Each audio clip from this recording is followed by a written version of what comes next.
المقادير ديال الكفته اللي قلت لكم جات رائعه، انا غنشاركهم معكم. المهم هذه راه الكفته ديال الدجاج. خديت فلفله وخديت بصله صغيره، حكيتهم في ديك الحكاكه اللي شفتوا. زدتهم على الكفته ديال الدجاج اللي عندي. وهنا غادي ندير الملح، وغادي ندير الخرقوم البلدي، وغندير السكينجبير والابزار وشويه ديال الكمون والتحميره، وغنزيد شويه ديال القزبر ومعدنوس. صافي كنخلط مزيان. وهنا هاد المقادير غنقسمهم انا على جوج.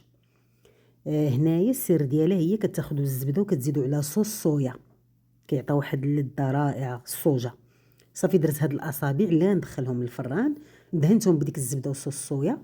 وداك النصف الثاني زدت عليه لا شابلوغ، داك الخبز المحمص، ودرتو دوائر باش غادي نقليهم هادو في المقله. صافي المقله كندير فيها غير شويه الزيت، ماشي بزاف كيما شفتوا. كندهن وكنستفهم وكنبدا نقلي فيهم. من بعد كنقلبهم. الوقت اللي كنقلبهم عاد عاوتاني غادي نبدا ندهن فيهم بديك شويه الزبده وصوص الصويا، كتعطيهم واحد اللذه الصراحه رائعه. صافي كنبقى نقلب فيهم هكا حتى كالتحميره اللي كنبغي انا. ها هما كما شفتوا، راه الصراحه كيجيو روعه روعه. غير جربوهم وساهلين، ما كياخذوا لا وقت لا حتى شي حاجه. المهم انا فضلت انني ندير شويه النص في الفران والنص في المقله، ورافقتهم مع هذا انسالاد. وهذا الشيء اللي كاين.